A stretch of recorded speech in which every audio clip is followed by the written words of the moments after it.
Well, good afternoon, and welcome to the Midwest BDC Earth Day edition of our Earth Day podcast.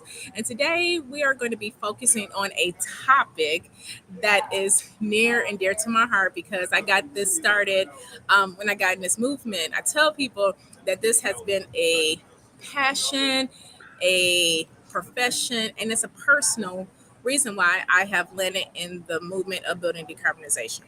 But just to take a step back, today, the goal is to expand on this topic that we had a couple weeks ago. We had a training called Eco-Womanism and Eco-Feminism, but we wanted to expand on ecofeminism by getting a different perspective on what eco-womanism is and to loop in a different perspective around being a matriarch. And so today, we wanted to focus on different ideologies, different lifestyles, respectfully, in hopes to advance the climate and environmental movement.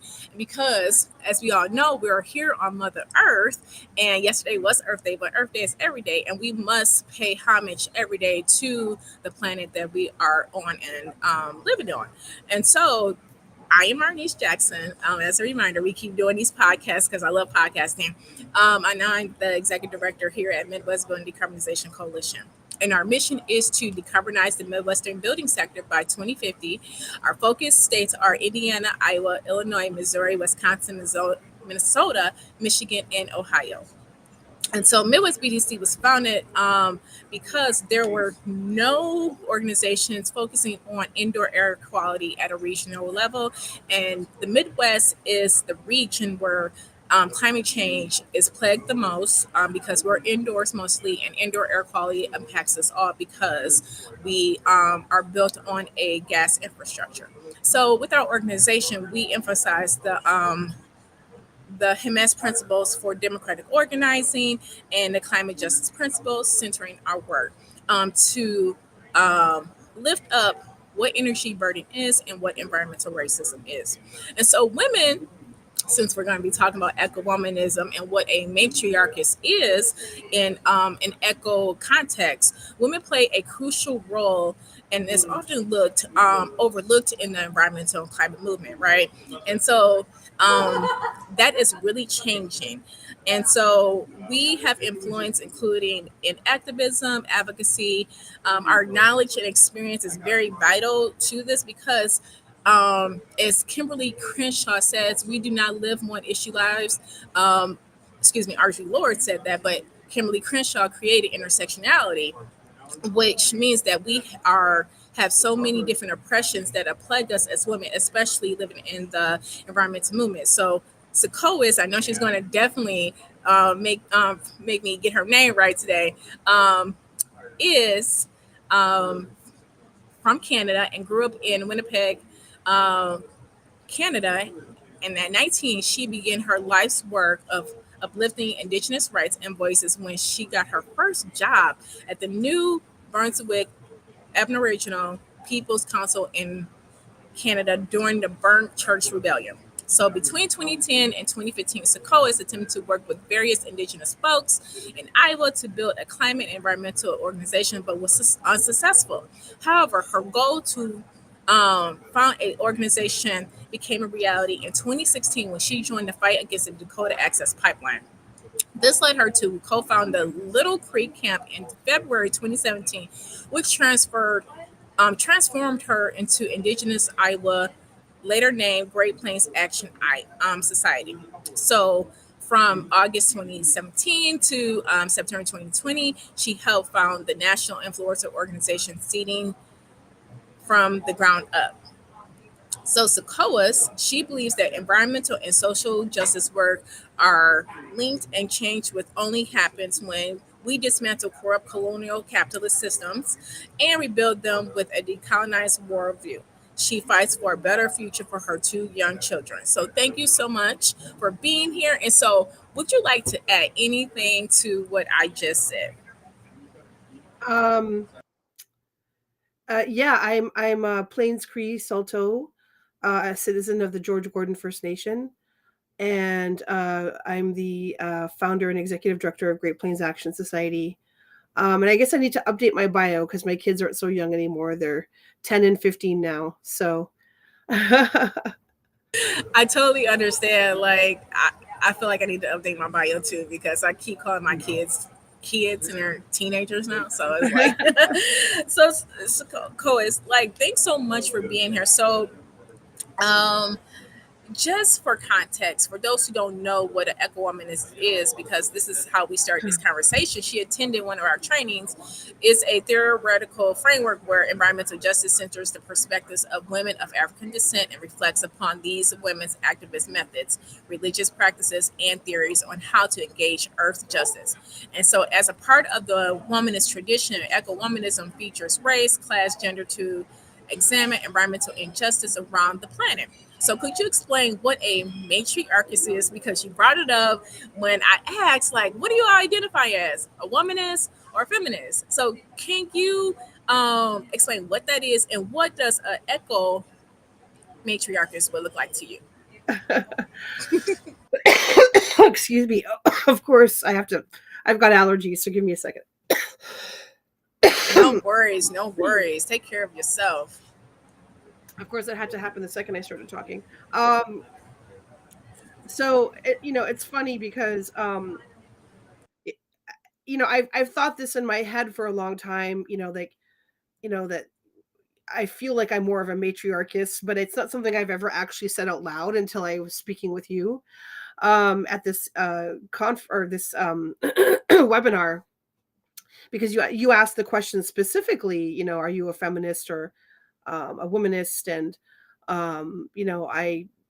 I definitely work in the realm of those things, because I am a woman, and I've always thought of myself as a feminist and a womanist, my whole life, doing the things I do, even from a young age, very very empowered. My mom and dad did a good job, I think, of empowering me, as a girl and as a young woman and a woman to just be who I am and do what I want, and screw the patriarchy kind of thing. Um, but as I've grown, and as I've as I dive deeper and get older, into what it is to be indigenous, and also as an organizer, fighting Christian colonial capitalism. uh I've come to like for me, a deeper understanding of what it is to be indigenous and to be, um, what we know in this, particular society as a feminist or a womanist. And as an indigenous woman, I don't think that those terms are very, they work, but I don't think that they're, the, I guess, they don't work as well to define how indigenous women walk through this world, um, fighting for the feminine, and as a woman. um, and so to me, when I think of what a matriarchist is, I think that it is somebody that carries out the work of of rematriation, um, because it's not that we didn't have power, and that we weren't looked up to uh, before invasion. So that's why the term rematriate is really important, because we had respect and power in our communities as women, as femme folks, um, before the invasion of uh, you know um, colonial settlers, and that was taken from us by a very toxic patriarchy. It was taken from us, by Christian colonial capitalists. It's very important that I add the word Christian here, because this is very much a religious. We we gonna get Yeah, into that. yeah, this is very much a Christian project. And this goes way back to even the understanding of like who humans were from the Greek and Roman philosophies. Women were, they didn't even have a soul. Men had souls. Women were considered lesser than, right? And these are ideologies that got swept into Christianity as well. And this is what has colonized the planet. Christian colonial capitalism has colonized the planet essentially. um, and the power of the woman has been taken away. That was one of the first things they did, was to take away the heart of the family, right? Which is a woman, which is and why is that? And I know that people might like argue with me, like that's just talking about binaries, and I understand that, like, but honestly, like, who gives birth to children? It is women, right? It is femme folks. It is transgender folks as well. I don't want to like leave that out. I'm just saying that, like, but it is people with wombs who generally are women and femme folks, right? um and and that's really important. And that's what holds our family together. Who is your first caregiver? It's your mother, right? It's where you come from. And there's a very deep connection there. And so as a mother, we are always going to make sure that everybody is taken care of in a household, right? It's not just um it's not just about one person telling everybody what to do. It's about making sure everybody's okay. Yeah, um I, so I oh, definitely sorry. agree with that. With women, mothers being the caretakers of the home, and because I don't definitely want to get into gender bashing, because from an eco-womanist point of view, um, especially when the term came, well, womanist, okay, point of view, when it came out, it was definitely to uplift the traditional black family structure. Um, and I think that was like, and I have to find a day. I'm gonna Google it in a minute. I think it was like around the 50s and 60s. But traditionally, black women, when we were a part of these other movements, i.e., the feminist movement, we were used as a tool, but it was not any substantive outcome for us, because white feminists, uh, they pretty much just used us to get their numbers up. Yes. And so we don't really, I mean, a lot of black women don't identify that, because yes, we care about the black man. Well, during that time, things have changed over time. People have a different perspective on it, and I'm not saying that I can't speak for other black women, but from the womanist point of view during that time, they were concentrating on the black structure, because the black family has been, disrupted since the enslavement of our people. And so we look at it from a historical context of that. That's when I was trying to explain in the training that no, we don't want to leave anybody out, because people identify as different things, but during that time, and it's still to this day, our concentration was definitely on the black family structure, because of those reasons of enslavement, colonization, and so on. But Yeah. so to go back though, I wanted to look up something you were saying around the contributions to indigenous women, contributions to the environmental and climate movement. What does that Yeah. look like? What does that look like? Yes. And before I go there, Uh-huh. I want to make this a very important point. It's not about being traditional, right? It's not that you have to be in the home being traditional. Yeah, yeah, yeah, yeah. Yeah. The I'm just roles. saying, yeah. Yeah, yeah, I I'm know just what you saying mean. that I do think that as mothers, as and fathers, because again, I don't want to leave out trans folks in this conversation, right? Like, who, but as people with wombs that have children, Hmm. there is a connection there, and there is a need and a want to make sure that everybody's okay, and that is in your household, that they're safe. There's like an intrinsic connection there, just because you are with these. You're with these children, since the beginning, the very beginning. Right. Yeah, and so now in terms of the eco part, the reason why I feel like indigenous women have a unique uh, stance, and that's and probably identify more with matriarchism, um, is because there's a land based issue here. There's a connection to land that's very important. And so firstly, I should probably identify it, like, and I should kind of give you a definition, and the audience a definition of what, rematriation is. And honestly, there is not one definition right now that, like, would suit everybody's tastes. It's a newer concept. Well, not that it's a newer concept. I mean, it's really what has been and been taken away, but it's a word that is being used, an English word being used to try to define, a situation. And so, rematriation is a practice and an ideology, as this is how I define it, that is really about, of course, getting land back, right? So it's about um, retrieving stolen land, either through people giving it back, or raising the funds to buy it. Um, and that's because 98% of land in this country is owned by white folks.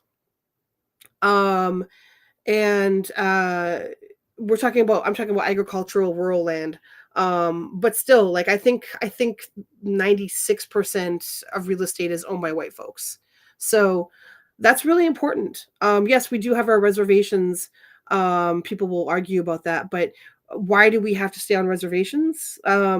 We're not allowed to go other places outside of our reservations. There's this idea that somehow, like, our reservations are like where we're from, and we're not. Those were concentration camps. And so we, um and all of this land is stolen land, and we were movers. We didn't just stay in one spot.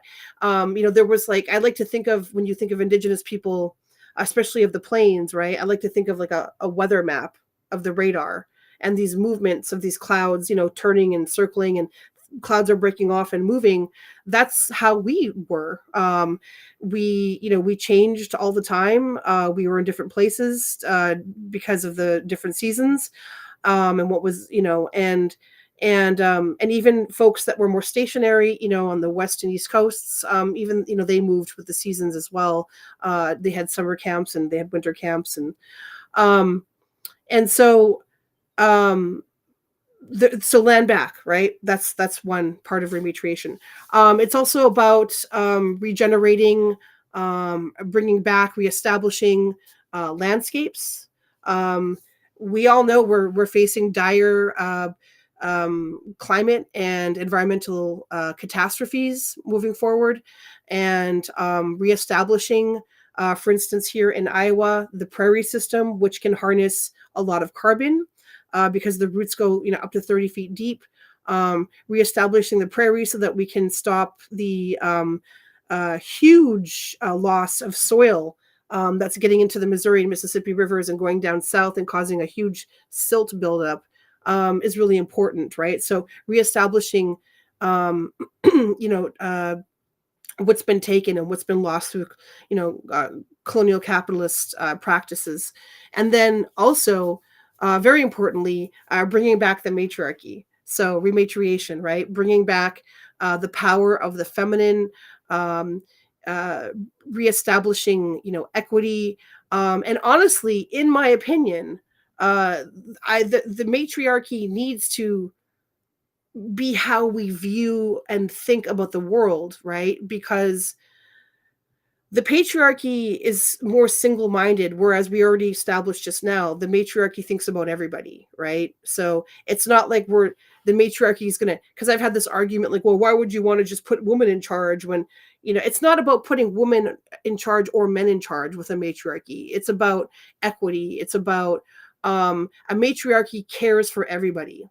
And from what we've experienced from the, colonial capitalist toxic patriarchy, they care about, the white male. Yeah, So yeah, and then a lot of, since this is definitely a male dominated society, a lot of other males from other cultures will, play into, the white male patriarchy, yes, yep, as and and that's essentially kind of what happened. I think from a black male perspective, I think that's probably why they feel there was a disconnect with black women, when we were aligning ourselves with the feminist movement. And for everybody, feminist is like the term that everybody know. A lot of people don't know about womanist and or matriarchist, and some men may view the matriarchist term um, like women just don't want men to have any power, and I do agree that it should be equity across.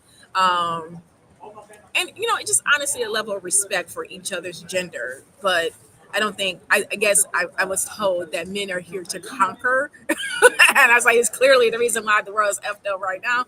But that's just my opinion. But I mean, I think a lot of people will agree. And I think we should just really try something different in regards to have women lead some things. Not all women, because some women. I know a lot of women too.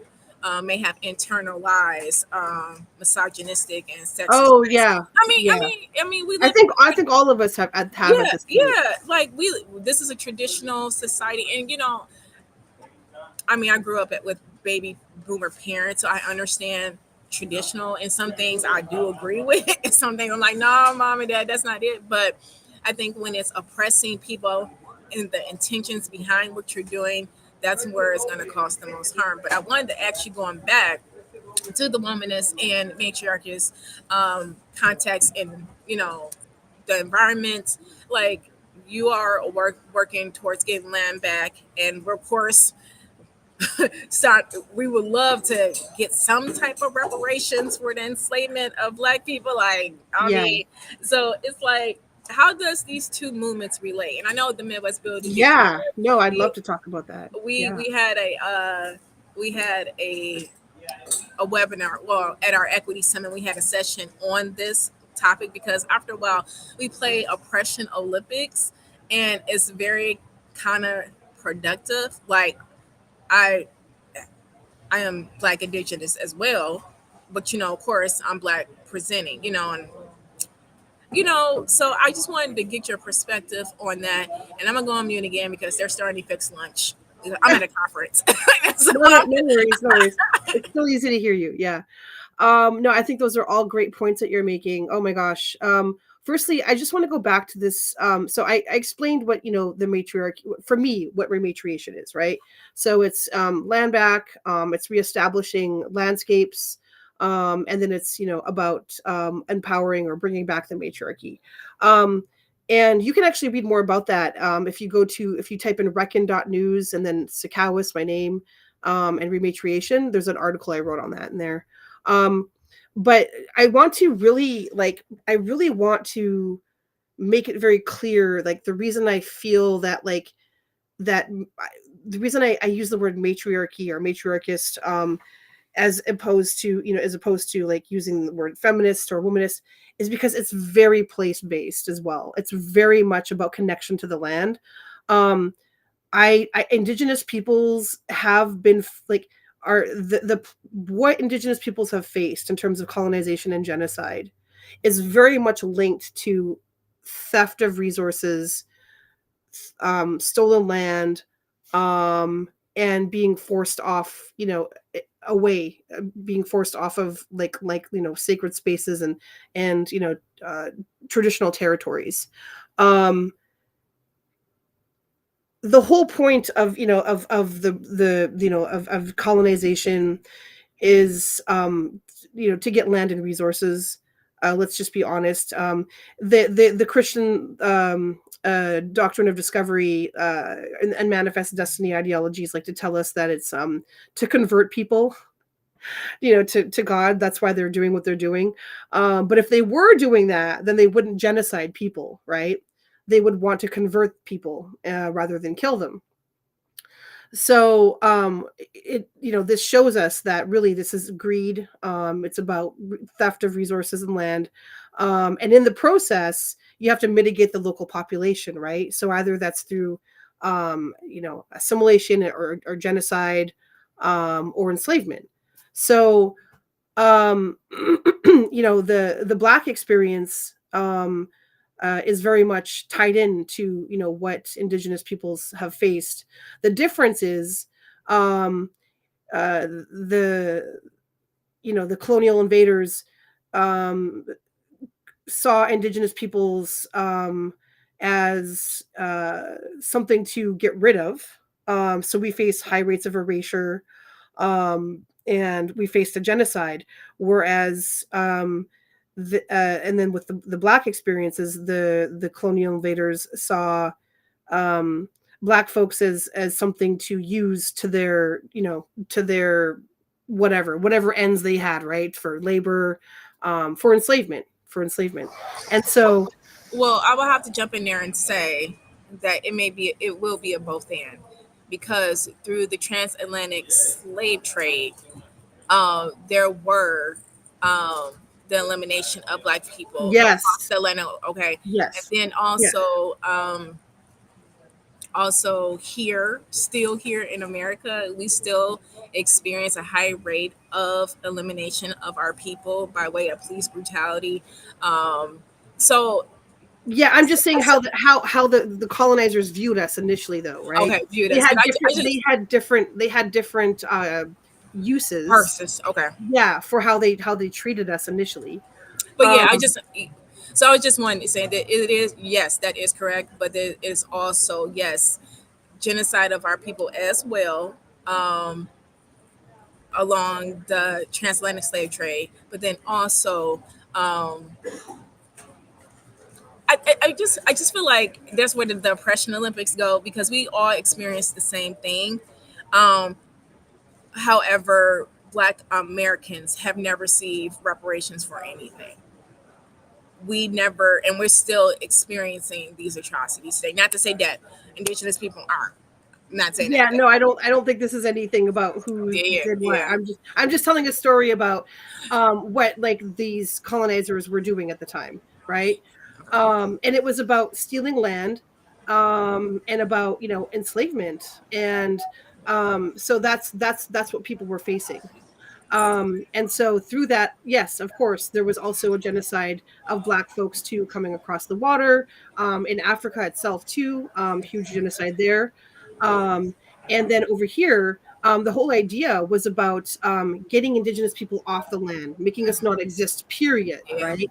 Um, and so, like, the biggest, and so that's what I'm trying to say here, is that the biggest thing for indigenous peoples, one of the biggest things has been reconnection to the land. Hmm. And indigenous matriarchs, or indigenous folks, women, that and femme folks that are pushing for health and healing justice, that are pushing for to bring back culture, to reestablish life ways, traditional ecological knowledge. It's all very much based upon getting access to land again, and that is a very long saga, of doing that. Um, Yeah, yeah, and I wanted to ask you, just to go back, like, you know, in the environmental context, because I know when you mentioned in your bio, you started to be a part of the Dakota Access Pipeline movement. During that time when that happened, I was working around policy at the NAACP, and supporting our members during that work. So I think for us, like, how do we support each other?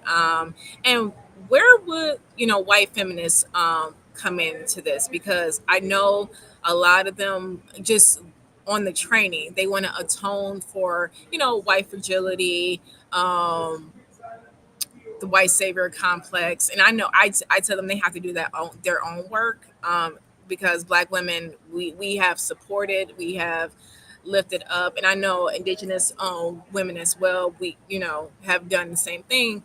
However, like, how do we, in your opinion, I know this is a loaded question, how do we come together to build that trust, um, and supporting each other, like, and can we do that though, based off the I historical. yeah, no, I we work with black folks, and black women all the time, as much as we can. Our organization is really about building solidarity, Hmm. um, and we do what we can to do that.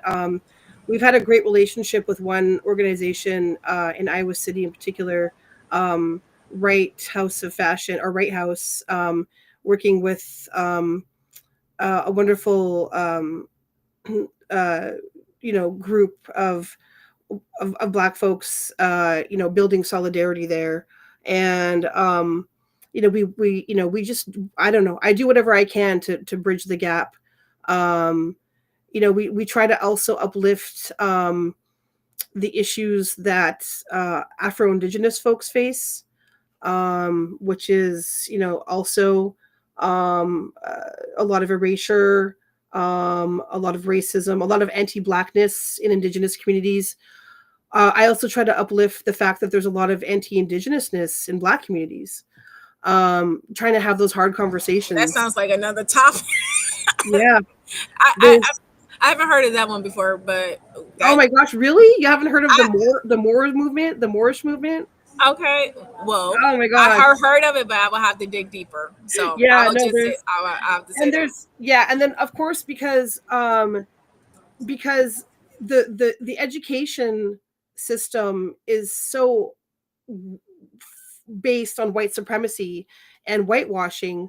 um Black folks and Indigenous folks are not even being educated about the other's experience, right? um it's like just erased, right? Because that's what the colonizer does. They erase the truth. And that's why I was like, let's not get it caught up into oppression lip base because like let's clarify so we can affirm each other's experience. Like when I was trying to tell you about the genocide across the transatlantic slave, like we don't really have different experiences. Um, one is not bigger than the other. It's like Well, they are different. They are different they're experiences. horrible. It Yeah. happened. It's No, they horrible. are different experiences, and Yeah, nobody's doing the oppression Olympics here. yeah. Um, so is that what you're? I'm sorry, I'm confused. I'm just. No, yeah, no, I'm not. No, I'm not assuming anything. I just Oh, was. okay, all I right. was. I No, was validating you, but oh, thank you. Okay, yeah, yeah, no, because yeah. I try to stay away from that period. Well, Um, yeah, it's no point. It's like a lot of energy. Like, look, okay, this is our experience because everybody's gonna have different experiences, right? Like, I wasn't. I'm gonna get spun up on the Morris movement and anti-indigenous and that, and but it's coming. Everything is coming from somewhere, and I honestly believe it's, you know, the white supremacy. well, and so yeah, to clarify, the imperialist agenda was to divide and conquer, Right. and this is what they want, right? And that's why there is no education about like the true Black experience in America, the true Indigenous experience in America, the true Latina experience, the true Asian experience. There is no education on that in our schoolings, in our school systems. And that's what they want. They want to whitewash history, period, for all of us. And that's why our communities are divided, and also because we're not even taught as children about the experiences of others. All we know is the whitewash version, and that's what keeps us separated in some ways. Um, I agree. I definitely agree with that. Um, I totally agree with you. But that's why we have to continue to teach. This is a teachable moment, people who are watching. And as we log off, we have to make sure that we continue to educate our own because clearly, the movement of not holding people accountable is, is across the board, and they don't want to tell what they really did. But it's okay. We're going to still tell the stories anyway. And yeah, so, it's about being there for us. yeah. We take care of us. Like I truly believe in the mutual aid model. Oh, And that's where I feel like we can come together as womanists and feminists and matriarchists. Like I feel like we can all come together through the model of mutual aid. we're definitely going to have an offline conversation about that because that's definitely where we're headed. Just FYI. But Sequoia, I really thank you so much for being here. And, of course, we can have these conversations and keep it going because we just got to continue to educate while we do this work. And I definitely appreciate you coming on. You have a really good spirit. I like your background and your pictures. My daughter. Your daughter drew those. Yes. Those are cute. I used to color a lot when I was growing up. But it's gonna start getting loud here, and this was the only outlet I could find. Thank you. Yeah, I got a lot going on today. But Sequoia, thank you so much for tuning in. Yes. I have so much to go back to unpack and do research on just listening to you. So I appreciate you being here and just being a part of our Midwest BDC movement. And of course, let us know how we continue to support you. I mean, and that's just a real ask. Like, that's what the coalition is for, to help people with resources and things. So, cuz I'm going to go ahead and hop off because it is starting to get loud in here. Thank you so much. Thank you for And having me. I'll email you with a follow up. So you have a wonderful day and Okay, be safe. And thanks. thanks everybody for tuning in.